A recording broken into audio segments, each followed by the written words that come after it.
Bom dia, irmãos. Nossa devocional, caminhando aí para o final da semana. Vamos começar cantando uma música que diz que aquele que ama o Senhor é aquele que ouve os mandamentos, aquele que guarda os mandamentos do nosso Deus.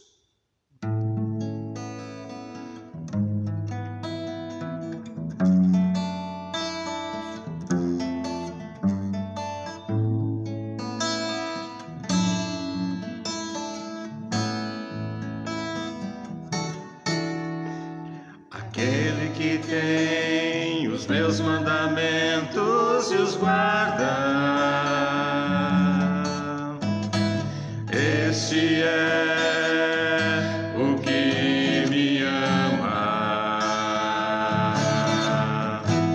Aquele que tem os meus mandamentos e os guarda,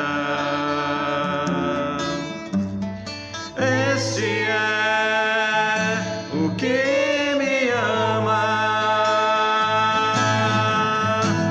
E aquele que me ama será amado por meu Pai, e eu também o amarei e me manifestarei a Ele.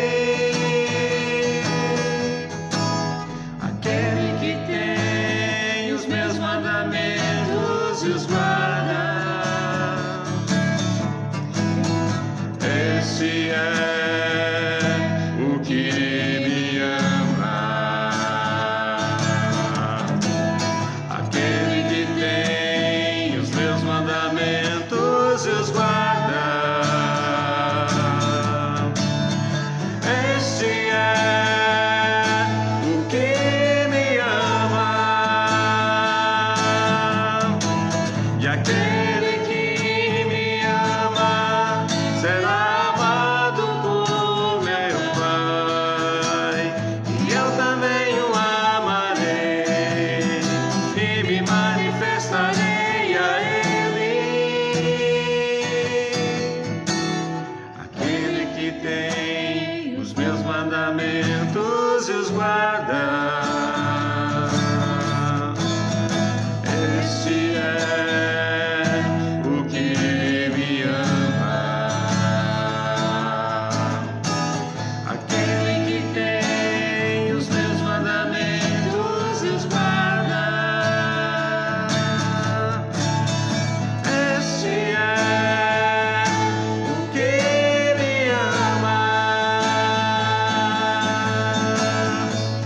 Este é o que me ama.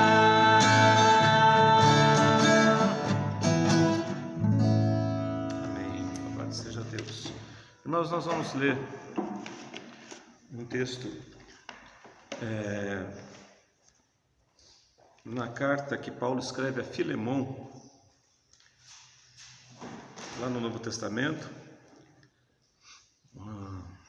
Um trecho muito curto da Escritura, logo antes da carta escrita aos Hebreus, e por ser até um texto bastante curto, é fácil de você ler todo o texto, toda a carta de uma vez só na sua devocional. Eu peço que você faça isso até para compreender todo o contexto do que acontece aqui, mas por conta do nosso tempo eu vou ler apenas do versículo 4 ao 7. Vai dizer assim: Filemon, do versículo 4 ao versículo 7.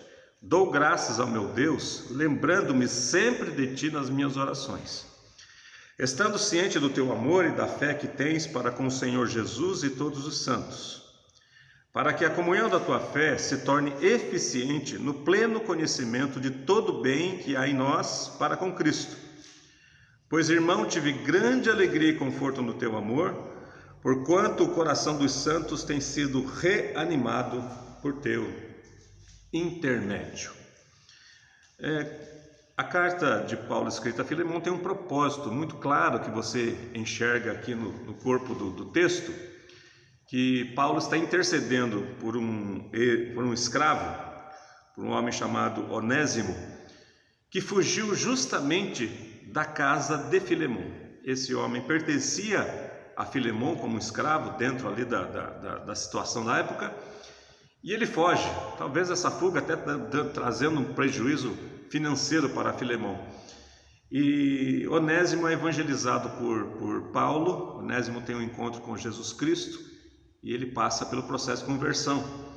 E agora, voltando para a casa de Filemão, para a casa do seu ex-proprietário, digamos assim, Paulo escreve uma carta intercedendo por ele, para que Filemão receba na sua casa, não mais como um escravo, mas como um irmão em Cristo. E Paulo vai tecendo, antes de chegar propriamente nesse pedido, ele vai trazendo algumas argumentações, e é sobre essa argumentação que eu queria pensar. Filemão é um homem de posses, que o possibilitava que pudesse abrigar a igreja ali na sua casa, e um homem conhecido por algumas características que Paulo vai falando aqui na sua carta. Paulo diz: eu agradeço, eu oro pela sua vida constantemente, e tenho conhecimento do seu amor e da fé que você tem pelo Senhor Jesus Cristo. Mas é interessante que Paulo também vai mostrando que essa fé que Filemão possuía, ela se transformava em atitude. Filemão não vivia só no mundo da teoria, mas Paulo vai mostrando aqui que essa fé era responsável para que Filemão exercitasse amor diante das pessoas da igreja. Ele vai falar: eu tive grande alegria, Paulo dizendo, fui muito confortado, porque o coração dos santos aqui eram as pessoas da igreja, eram aqueles que estavam no caminho do Senhor. Ele vai dizer que o coração daqueles homens, daquelas mulheres, daquelas pessoas ali, que muitas vezes sofriam perseguição por conta da sua fé, alguns perdiam o emprego, talvez até perdessem a vida, dizia que o coração daqueles homens eram fortalecidos. Paulo usa a expressão reanimados por intermédio de Filemão. Esse homem que possuía um amor e uma fé muito grande, que abrigava a igreja na sua casa, que era um colaborador de Paulo, ele exercitava a sua fé reanimando o coração daquelas pessoas que estavam entristecidas, preocupadas, amedrontadas, angustiadas muitas vezes. E é nesse ponto que eu gostaria de ficar. A carta a Filemão, se você ler toda ela, vai ensinar muito sobre redenção, muito sobre a salvação em Jesus Cristo, sobre o plano de salvação de nosso Deus. Mas eu queria me ater aqui, nesse ponto, para que nós que professamos fé em Jesus Cristo, nós que testemunhamos que Ele nos salvou, nos resgatou do pecado, pudéssemos nesse momento de quarentena, de afastamento social, momento em que muitas pessoas estão angustiadas, entristecidas, preocupadas com tanta coisa, pessoas da igreja, pessoas de fora da igreja, amigos nossos, que nós, como servos do Senhor, pudéssemos exercitar essa fé, abençoando a vida uns dos outros. E a palavra aqui é reanimar o coração. O coração da igreja ali naquele momento, naquele contexto de Paulo, de Filemão, de perseguição, era reanimado por intermédio de Filemão. E a palavra, e o próprio nome Filemão dá a entender, é um irmão amado, muito amado.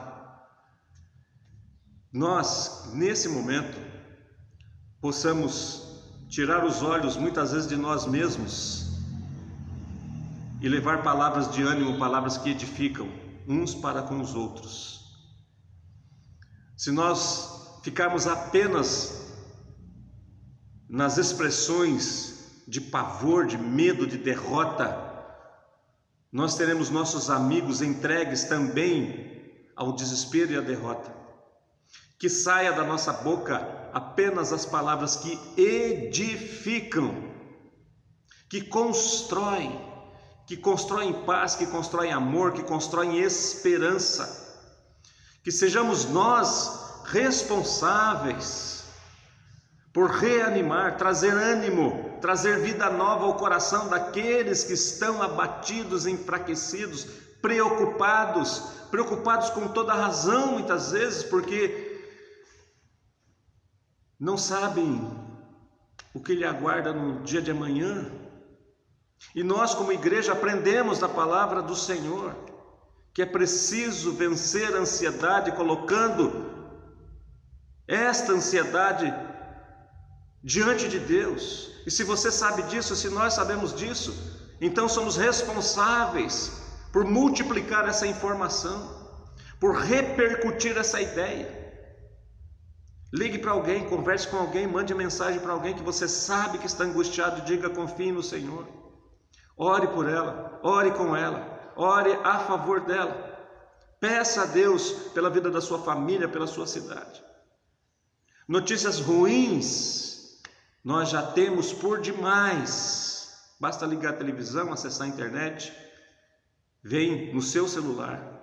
Agora nós somos responsáveis por proclamar as boas novas, que os corações sejam reanimados por nosso intermédio, que sigamos aqui o exemplo de Filemon. Ele abrigava a igreja, e nós não sabemos o que ele usava, que ferramentas ele usava para reanimar a igreja, mas com toda certeza era a sua própria experiência de salvação, a sua própria experiência com Deus. Ele usava aquilo que ele havia aprendido de Jesus Cristo na sua vida. Hoje é dia de pensarmos sobre isso. Reanimar o coração daqueles que estão preocupados e entristecidos. Use a palavra de Deus. Ligue para alguém hoje, leia um versículo, um salmo, ore com ela. Que sejamos nós aqueles que vão estender as mãos e, em nome de Jesus Cristo, trazer palavras de alegria e de ânimo para aqueles que estão passando esse momento tão difícil desses dias. Que Deus abençoe a sua vida e nossa vida. Que Deus abençoe a igreja. E reitero aqui, se você precisa desabafar, conversar, entre em contato com a gente. É a nossa oração, que Deus esteja cuidando de você e abençoando. Ore conosco. Senhor Deus, abençoe a todos aqueles que estão acompanhando essas devocionais, que a Tua palavra fortaleça e traga ânimo redobrado nesses momentos difíceis que estamos vivendo. Abençoe a Tua igreja, os nossos amigos, aqueles que estão perto, aqueles que estão distantes, as nossas famílias, que todos sejam cuidados por Ti, em nome de Jesus. Amém. Obrigado, um abraço a todos. Deus abençoe a cada um.